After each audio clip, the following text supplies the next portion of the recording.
Welcome back to the Overthinking Podcast. Today, we're switching things up a little bit.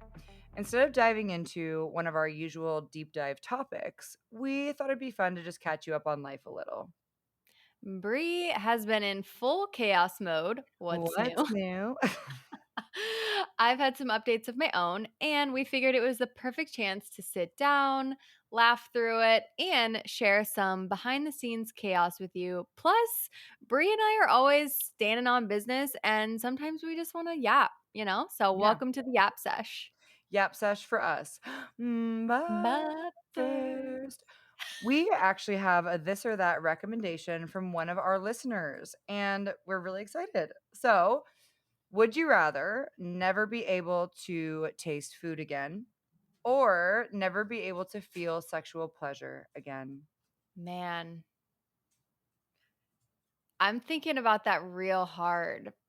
I think, and this might be polarizing, but I think I'm going to go with never feel sexual pleasure again because you can still have sex. You can still be intimate.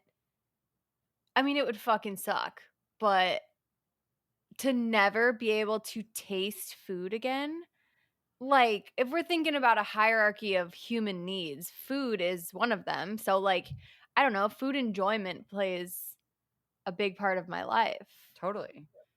And like there's a lot of creativity involved in food. I don't Yeah. know. I mean, what's the pro and con for each? What you tell me. Walk me through your thinking. Okay, well, for me, I would much rather never taste food again. I mean, I'm not as wowed by food. And I've eaten like some good food. Like I've gone to like Sepia, this like really like bougie restaurant around here in Chicago. And I'm like, yeah, it's good, but I can't like remember exactly what I ordered. Or like I Yeah. had omakase sushi the other night. I'm like, I mean, it was like good, but like it didn't feel like a life altering climax.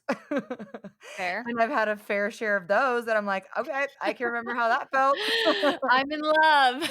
Yeah, and that's the other part is, like, the hormonal aspect of intimacy, like, the oxytocin, that you get from, like, being Yeah. physically intimate with someone. Of course, you can get that from, like, hugging for 10 seconds and all of that, but I don't know, I just think that and also maybe I'm in a part of my life where I've, like, explored a lot of food. I haven't explored a lot of sex, so Yeah. The counter argument to my stance is like, I always think because I'm so sick of eating all the time, I always think how much easier it would be if I was just like a dog, right? And I could just eat kibble every day for multiple meals and I didn't have to worry about it. Like life would be so easy. yeah. So I if feel you that way couldn't about getting dressed in the morning. Yeah, if you couldn't taste food, maybe it would just be like that, where you're like, "Okay, I'm eating my bowl of kibble and it's just ground turkey for every meal and I don't even care." Well, again, because it's just about texture, it wouldn't even be about taste. I mean, Right. I bet you could get friggin' shredded if there was no taste. You're like, "Well, who cares? I might as well just eat the chicken and rice and a handful of spinach." What would you miss the most if you couldn't taste? Macaroons. Oh, not Rice Krispies? No. Oh. Macaroons are my OG fixation food. Like, I think I've Mm. probably consumed 3 times the normal amount no, 3 times, like, the aggregate of everybody in the United States. I can count on one hand how many times I've had a macaroon, so yeah, Okay, I know. Figaro in North Park has an Earl Grey macaroon that I am now salivating thinking about. There's, Okay, like, well, there's, like, the texture, and then there's, like it's, like, hard shell into, like, soft kind of cream, and it's a when you're small bite. here, let's go get macaroons because I have doubts, but I trust you. I have not once in the last 3 years purchased less than 4 macaroons at a time, and you better believe that I eat the entire thing. Okay. Oh, yeah. I think the food that I would miss if I couldn't taste would be pizza, hands down. Really? Yeah. What pizza? You're thinking about a specific slice. Tribute Pizza And yep, knew it. in San Diego is number 1 pizza of all time. It's goated. It's so expensive, so it makes it a little unattainable, which is great, I think. Um, they have one with an everything bagel crust. It's so good. Wow. I could totally see you making that though. You have a black We slate. have. Yes, we have. And then they have another one that's like a Detroit style where it's the deep dish, like crusty edges, melty cheese, pepperoni, like Mm. really stringy cheese. Yes, Ooh. yes. I'm dying to know your catch up. I wanna know what's going on in your life. No, no, no, no. I wanna know what's happening with the chaos. So, for a little context, to color some background, Bree texted me or called me last Friday. You were in tears because you were just got into a car accident amongst all of your work pressure, busy schedule. It was like the icing, it was the needle in the haystack. Mm. So, Yeah, up the tell it true give it straw that broke the camel's back. set the scene, what happened, what's going on now? Okay, so to further set the scene, I was also in a car crash July 11th. It was a small little, like, fender bender thing. I was certainly not at fault. Were you Um, texting was I in that crash? in No, either I of had, like, them? cleared the intersection. The intersections are the culprit in Chicago. When Okay. you're in Chicago, there's no, like, green arrow. It's just, like, and there's a ton of turn left lanes across the traffic. So, Yeah. the reason why the traffic is people are waiting in the turning lane, um, to turn across the oncoming traffic, but there's no arrow. So they just wait till it's yellow and then they turn. Okay. That's what happened this time. So I was in the intersection when it was yellow turning red, which no, I was not texting, and I can confirm because they did check the cameras at the scene, but I was not on my phone. Like I was going through the intersection and there was a car going the other way. This is the accident that just happened. Going the other way and then like was in the intersection, like slowed down and then turned right in front of me and I didn't have enough time to like stop. And so we just like collided. All my airbags went off. Oh my god. Um, You hit their back end, right? yeah, I hit their back end. Okay. Um, and because I was, like, in the intersection still, like, I as a California driver, I'm like, "I have the right of way. If I'm going straight, I got the right of way." Of But course. yeah, so it's That's like not the rule? well, it's different in Chicago because they don't have these turn lanes. So if you're both in the lane and the car's turning, you have to slow down. That's silly. So anyway, I digress. That's not even the craziest part of the story. And the people who listen to this who have kind of followed my like San Diego crazy journey, it's just going to be like, of course this happened. How does this stuff find you?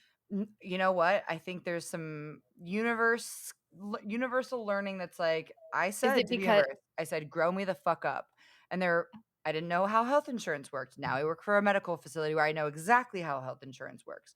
I is it didn't know how because you're a car insurance Leo? works. I learned last last accident.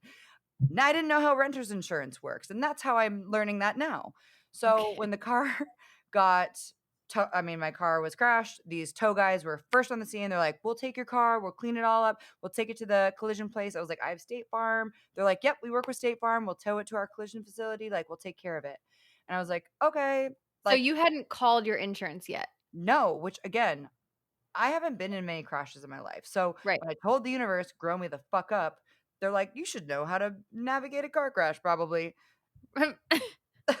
And so they and the other lady was like in complete hysterics. Like, and I was in hysterics too. She was like, "I'm a nanny. I'm going to go pick up the kids." I'm like, "Can you fucking imagine if the kids were in the car? Or can you imagine if Zoe was in my car?" Like, best Yeah. case scenario, I guess. So she's sobbing, like hysterical, like cannot like get it together. So I go over to her. I'm like comforting her. I'm like, "It's okay. Like, you're okay. I'm okay. Whatever." They tow our cars away, and then I get a call on Sunday Did night. the same company towed both of your Both cars? cars. Okay. I get a call on Sunday night, and he's like, "Hi, this is Detective whatever from the Chicago Police." And I was like, hello, hi." Yes." They're like, "We are calling on behalf of the other party in the crash that you were in. They're not sure where their car is, and they filed a missing car report. So we just want to know if you know where your car is." I was like, "That's weird." So I go and check my app for my car on my phone, and lo and That's cool behold, that you have an app. my doors are unlocked, and my car is 30 minutes away from where the collision happened at some undescript location that I've never heard of or been to.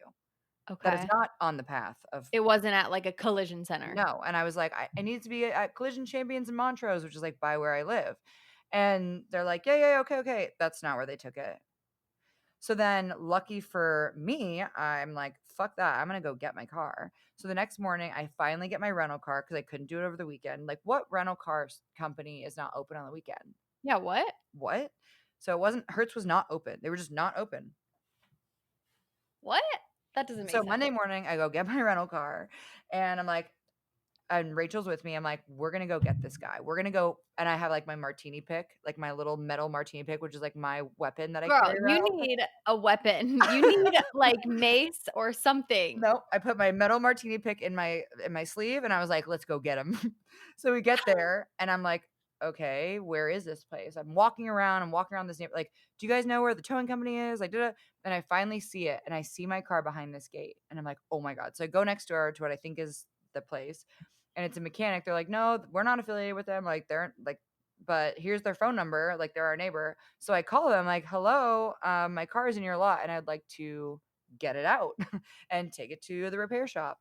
Um, and they're like, or they didn't even answer. So I call, and then I call Avondale Collision, which is the business card that they gave me as their like towing company card. And I didn't like look at it. I was just like, yeah, thanks, whatever. Put it in my wallet. I open it up, I'm like, it's Avondale Collision. So I call them. I'm like, hey, I was in an accident on Friday. I was given this business card. Do you guys know where my car is? And they're like, nope, we've never heard of that. Nope. I'm like, okay, well, they gave me your business card. So I'm just curious. They're like, oh, that's so weird. Like, we'll come down there. Where are you? We'll come down there. I'm like, okay. So then I What? call They the offered police. to come down? Yeah, they're like, "We don't want our name affiliated with them, like, surely, like, we'll make sure everything's okay." So I had called the police before I got there just to, like, make sure I had backup and be like, Yeah. which I'm like, "Good for me," like, I've thought about that. Good job. So the policemen arrive, then the guy arrives, like, a couple minutes later, and I'm like, "My car's right there, do you know how to get in this gate?" And they're like, "No, like, I work for Avondale Collision," like, showed me his shirt. I'm like, "Okay, like, do you." He's like, "Actually, let me, like, call someone," which I'm like, strike number 1. He goes and walks away, talks on the phone. He's like, "Yeah, yeah, yeah, what's he starts walking back. "What's that code?" Like, he's already putting the code in. Like, I know that you know what the code is. Code for what? The gate to get into my car, because I can Okay. see it through, like, through the little crack. And Okay. so he opens up the gate. I run to my car. I unlock it from my phone. I look and see every single thing in my car is gone. Like, everything's been ransacked, my glove compartment, my center console, the back trunk of my car, which, like, has honestly been kind of full since I moved here, completely gutted out and vacuumed. Oh my god. My sunglasses were, like, broken and shattered, and, like, the arm is out, like, across the lot, the, like, glasses are on the ground, like, my prescriptions, like, everything was taken out of there. Wow. Aside from, which is weird, like, a couple of my hanging work clothes that, like, had tags on them. I'm like, "Why wouldn't you take Okay. that? I would sell Yeah. that, right?" So I had a brand new Ninja Creamy in my car. Did you have, like, your title in your car? No, Okay, that's good. certainly not. Oh my god, You that car would be halfway to, I don't know, Cuba by now if it did. So they took my brand new Ninja Creamy, took my Dyson vacuum because that was in my car because I was taking it to Schaumburg to get serviced the day Yep. after. Yep. So all that shit got stolen. I learned how to use renter's insurance because they're gonna try to cover some of it, but it's just Why been, not your car insurance? Why renter's well, the insurance? car, because they're my belongings. So, like, they're 2 separate incidents now. There's the Okay. accident, and then there's the theft. Got The it. accident is car insurance, and then the theft is renter's insurance, which, like, thank God I had, because if I didn't, Yeah. I would just have to submit to, Seriously. like, Amex or whatever, which, again, was also a benefit because I just moved here. I Yeah. bought a ton of new stuff, so I Right. have receipts for a lot of these things. What's the status of your car now? Like, is it just Oh, gone forever?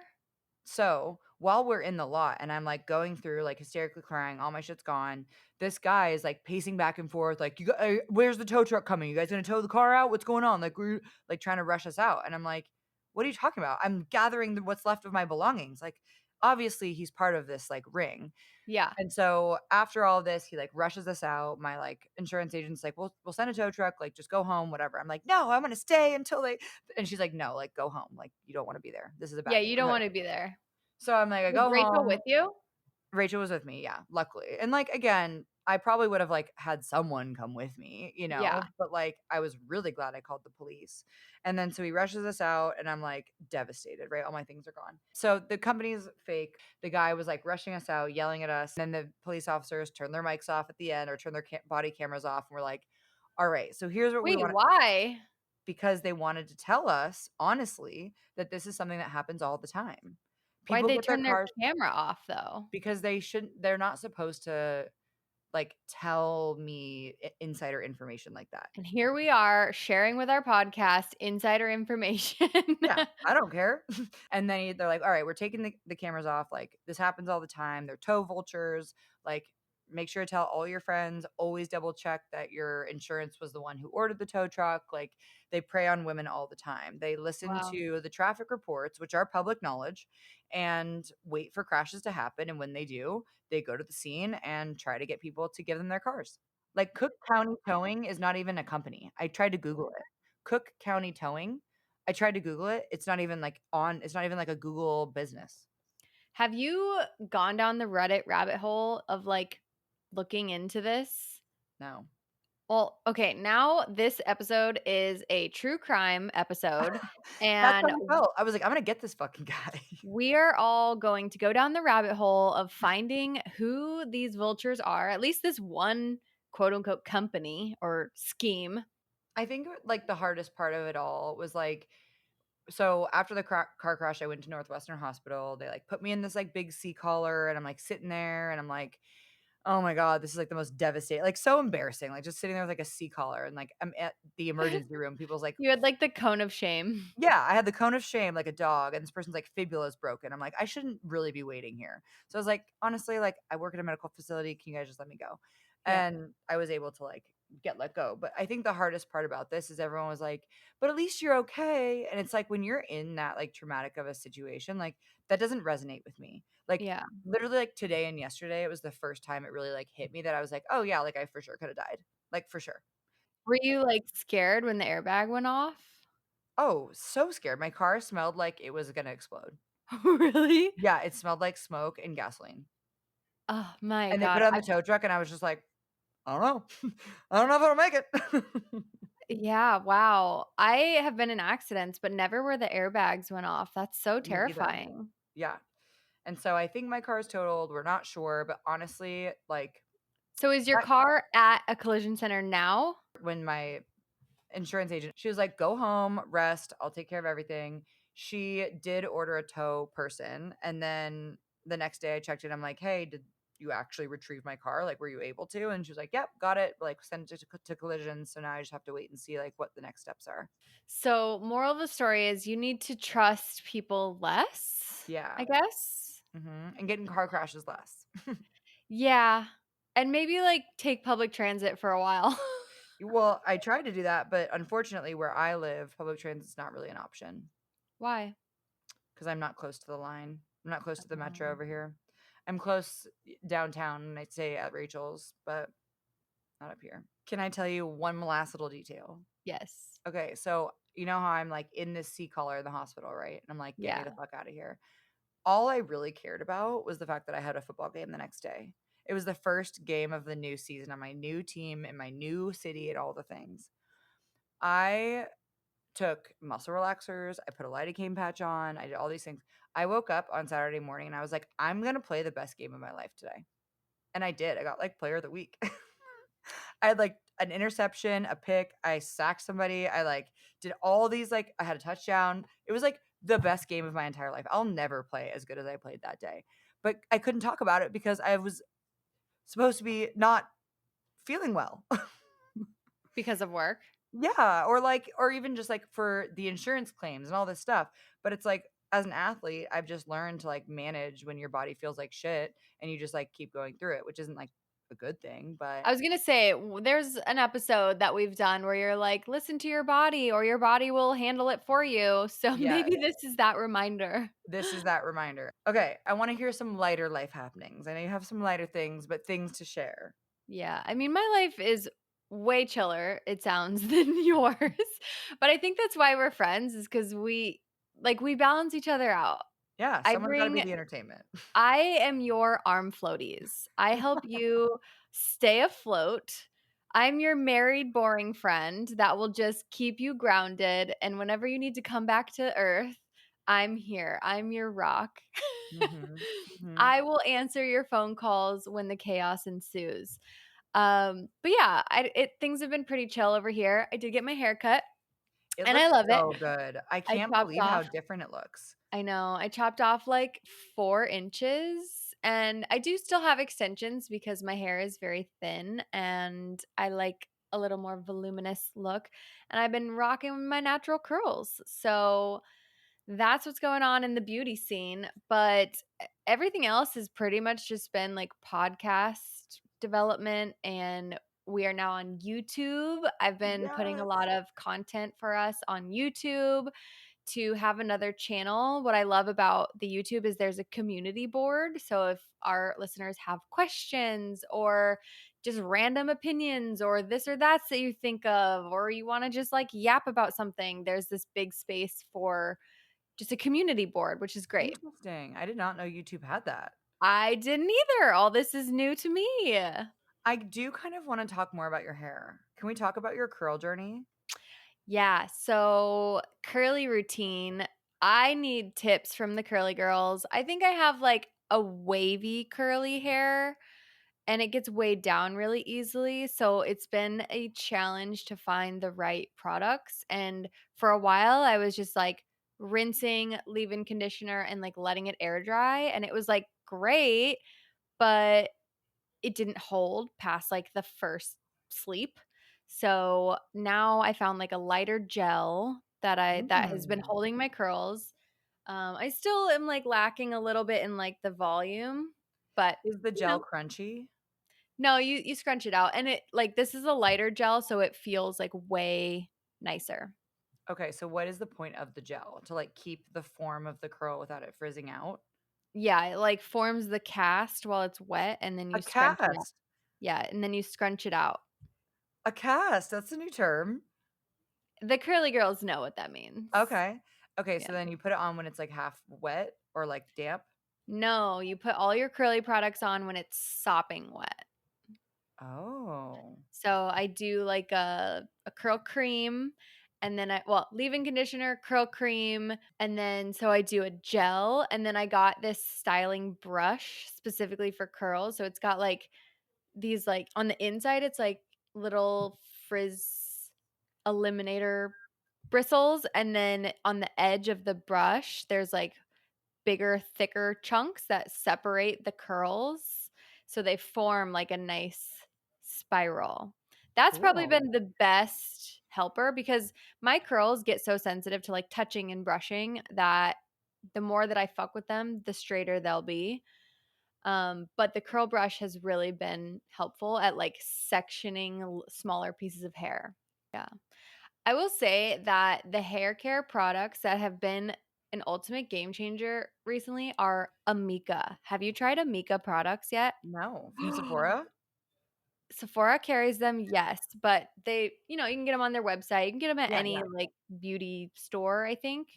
I don't think Ulta carries it, but Amika is life-changing, and this is coming from someone who has always struggled with really dry hair. I've tried everything from expensive to L'Oreal, all of it, and I just committed to Amika. I started with the Normcore, which is just their, like, basic shampoo conditioners, the orange one, and then I realized I needed more moisture and found that the Cure with a K, Kure, Oh. Oh. it's the green one of Amika. Their conditioner, my curls love it. Really? So it's just a normal Yes. conditioner, not a leave-in? They do have a leave-in, but I just use the normal conditioner and then the Normcore shampoo, and what I love about Amika's shampoo is it's so concentrated, so you just need, like, the tiniest amount, Mhm. and I always do a double rinse, obviously, What's that? where you, like, wash your hair with shampoo, you rinse it, and then you shampoo it twice. Oh, shoot. I've not been doing that. Really? I guess I've been living under a rock. Yeah, so, like, you want it to, like, foam, and it won't really foam when, like, all the, like, grease and oils are in there, so you gotta, like you do your Oh, first shampoo, and then you rinse it, and then you get the second one, and that's where it really starts to sud up. cool. Yeah. I did not know that. And then one tip I learned from my hairdresser that I had in San Diego, Mel, she told me that when I rinse out like conditioner, like to not really do it. Like put your head Mm. in, let the hair run through or the water run through, and then like keep some of the conditioner like on your strands. Yeah. Is that Yeah, what I you mean, I do? guess it depends what type of hair you have. I think that would be too heavy for my hair. Do you put conditioner Um all the way down? Oh, I only put conditioner on my ends. Okay, okay. Yeah, Yeah, yeah. I don't put any on my scalp. My hair would be, like, flat to my head if I did that. Well, your hair's looking fire. Thanks. Yeah. The short Yeah, hair looks like it's like sophisticated. but yeah, other than that, just been working on the podcast. We've got our Feastival party coming up, which I hope you come back I for. know, I know. When do you come back to San Diego? In October, right? Yep, October 2nd through the 5th. Sweet. And that's for our San Diego Gable football tournament, and I'm so excited. Well, I'm excited to see you in real life, and I wanna Yeah. come to one of your games. Yeah, come to one of our games. Yeah, but other than that too, like, I don't know, my husband and I have been dealing with a lot of I stress. was gonna ask you, I'm like, "How's your headspace been?" Yeah, full transparency, I've been, like, dissociating a lot, so when I get done with work, I just check out. There's been a lot of THC consumption. Yeah, I've just been dissociating a lot with video games. On top of the state of the world, we've been dealing with some stress. My husband's in the middle of a lawsuit with his ex former business partner. I'm not going to disclose a lot of information about that for obvious reasons, but it's been very stressful. And nobody really tells you how to navigate challenges and your partner experiencing massive amounts of depression and anxiety. And no matter what you say as a supportive partner, it never feels like the right thing. Yeah. So that's been really challenging, but like in the best ways because it assures me that this is the right person that I'm supposed to be with because through it all, he's never once been necessarily different to me. He's never been like bad to me, right? Everything between us has been good and constant. So I'm very thankful for that. Like, you feel reassured in your partnership, like and I also, like, the I energy they feel brings into the house. I feel reassured in who I am and the rock that I can provide while he's figuring out his shit. Mhm. And while also it is hard to do that because there are times that I have needed support, but I'm also grateful for you, for my friend Steph, for other people that have, you know, been a good soundboard for me Right. when I feel like I don't know what I'm doing. And there's been a couple times that I've had to reach out to some of our guy friends too to get, Seth some of the support that he needed and still needs. And I don't know, we just have such a good community of people that are leaders and have done a lot of emotional work to support people going through hard times.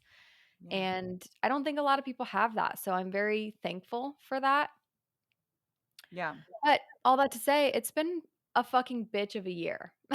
For sure, and also, like, when you get like, you have a lot of successful friends too, like, they're a really great nucleus from, like, a relational aspect, but they're you are friends with a lot of smart and capable and great people and, like, business forward people, and, Mhm. with any good success comes lots of failures, so he's in good company. Yeah, yeah, and I think that's an interesting juxtaposition too because he sees how successful some of our friends are and, in your own mind, you're your own worst critic. I think these are common feelings where we, like, literally look and we're like, "What am I doing wrong? What am I doing wrong? Why am I missing the mark?" Where maybe, like, it's for at least for me, that was how I felt, and, like, when I started being like, "Oh, what's the universe trying to tell me?" Or, like, "What's the learning here?" And, like, almost separating myself from what the obstacle was. It's like, man, this really shitty thing's happening right now. Like, how can I make Yeah, it better? Like, and I can imagine that being in the situation that he's in, it's like all consuming, right? Your yeah. focus is so narrow on this like really big, hairy, scary thing. And I think that we all go through cycles like this. Like, Yeah. I've had to tell him too, like, I may not be, I'm not in the same field as him, but I have definitely had my share of doubt, especially around pandemic time when gyms shut down. Like, nobody was wanting fitness because nobody's making money, nobody's doing anything. So I had to like really get real of like, shit, I don't have any other experience outside of fitness. So I was like scrolling LinkedIn, like, what jobs can I even do that are not fitness, right? And that's scary when you're only limited to the things that you have experience with. Then that's when the ugly, scary, hairy demon sets in. It's like you're Right. not worth anything. You're not good enough to do anything in life. So why am I even here? But we know that like there's so many transferable skills from anything that you do. And even Yeah. like just your personality has transferable skills. It's just a matter of finding the right solution. But Yeah. that is a really What scary I have thing. found since the pandemic is that I can do and learn anything. And the podcast has taught me that too, where I'm like, "Oh, I don't know how to start to do a podcast. Gonna figure that out. I don't know how to do like AV sound work. Gonna figure that out. I don't know anything about marketing. Gonna figure that out." So it's just taught me like what you're saying, like we learn things through like Experience. challenges and Yeah. struggle. And this is what I've had to learn and what my husband's learning right now is like sometimes you just got to figure it out. And I think what I remind myself is that like nobody knows what the fuck they're doing. And if you can just fake it so well that people think you know what you're doing, you're Yeah. probably doing better than most people. And you might actually start believing it. If And you you start actually might start acting believing in the it. ways that and start living in the life that you see yourself being and the Yeah. person that you see yourself being and start acting in the ways that that person does by nature of law of attraction and whatever else, right? Like if someone, whether it's Seth or someone, if Seth's like, you know what, actually, I want to completely change fields because I really like talking about this one thing. I Yeah. think maybe this is that season for him or anyone who's like struggling with career or struggling with identity. It's like you kind of have to get beat down to like see the other side because your focus can be so narrow. And I think true confidence and self esteem comes from this, right? I don't know how to run a podcast. And then you do. And it's not about you accomplishing like the education and learning to do it. It's that now next time something comes across my, to-do list, I'm going to know that I can have the capability to figure it out. And I think, yes, you have to be so persistent with what it is that you want Yep. that you just make it happen. You have to bulldoze your way to making shit happen, even if everything in front of you is like, you can't. You can't do Right. it. Right. And it's the blend of urgency and persistence. It's like that's when you know you're in the right spot where you have this like natural urge of like, oh, I must research how to do that. I must figure out how to do that. Like that paired with Persistence. persistence, and then consistently, like, getting kicked in the teeth and being like, "Yep, I deserve that. On to the next one. I know I can figure it out. Yep, next one, next one." Yeah. And I really feel like that is where true, like, confidence is bred. Yeah, I mean, it goes back to the phrase, whether you think you can or can't, you're right. Totally. So Yeah, whether you get knocked down one time and then you change courses, like, okay, how many times are you gonna do that before you run out of options? right, So and at some point, you're going to have to land on a path that you're just like, "Fuck it, this is it." And I think there also has to be a level of pleasure and joy that you get from whatever path that you choose. mhm, And I think a lot of people confuse like your profession with it has to bring you joy all the time. That's not reality. yeah. Sometimes you're going to have to do shit that sucks. And I think you're experiencing that right now. I mean, if I were to give, like, a 2-second overview of what my experience with, like, has been with True Health, I came to True Health because I had been consistently kicked in the teeth by doctors and medical professionals by like not helping me figure out what was going on with my body. I did CrossFit, I did all these things, like shit was messed up with my body and I was spending more and more and more money and no one gets access and health insurance is so confusing and it just feel like today was the first day I felt like, yep, this is the impact that I'm making and I know that I can. Mm. And this is our first full week. So we've seen patients every single day this week. Our whole lifestyle medicine system is like completely dialed in. I want to focus less on True Health and focus less on Bri True Health. So you've been very stressed with the workload. Um, so you and then you had your conversation with your boss today about your responsibilities and duties not aligning with what you signed up to do. What's the status? Yesterday, Alex called us in for a meeting, the lifestyle medicine team, which is me, the other two health coaches, and then the registered dietitian.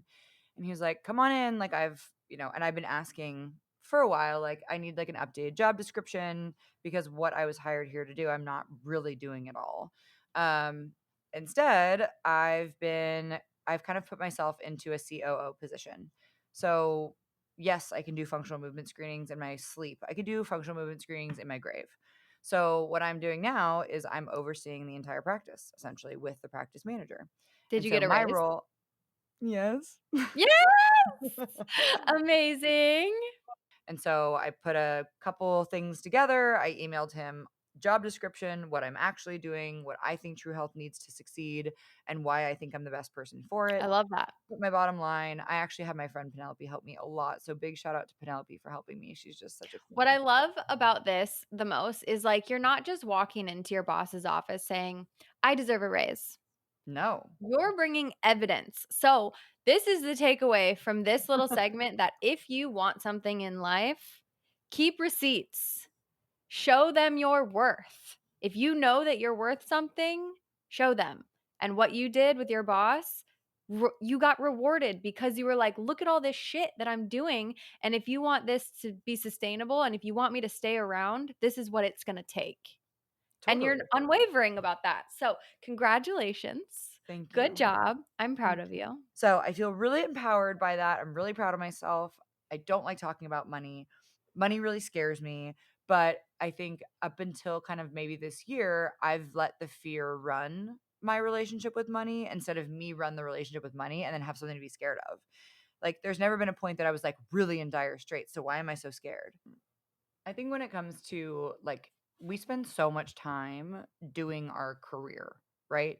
And so if you feel like you're resentful or not happy, you do have the power to change it. And you honestly should because you spend so much time doing the thing. So every day, if you're like disassociating because work crushed you, it's like you got to ask for a change. And I don't know. I'm really glad that I noticed that and then was able to voice it. And that's on growth. Yeah. Well, thank you all for hanging out with us in this casual episode of us just yapping. Hopefully, you enjoyed your time with us. Next week, we're starting a new arc of what's not working and what the fuck to do about it. So stay tuned for that. And please share with us any chaos that's going on in your life right now. We would love to hear it and know we're in good company. Please do connect with us on Instagram at overt_thinking podcast, at Brianna Lamb, and at Kelsey Michelle. And since we're now on YouTube, thank you, Kelsey. There's a community board, so please go give us some of your stories, any questions you have, maybe some this or that's that you have to give to us. And we will see you in the next Next episode. episode.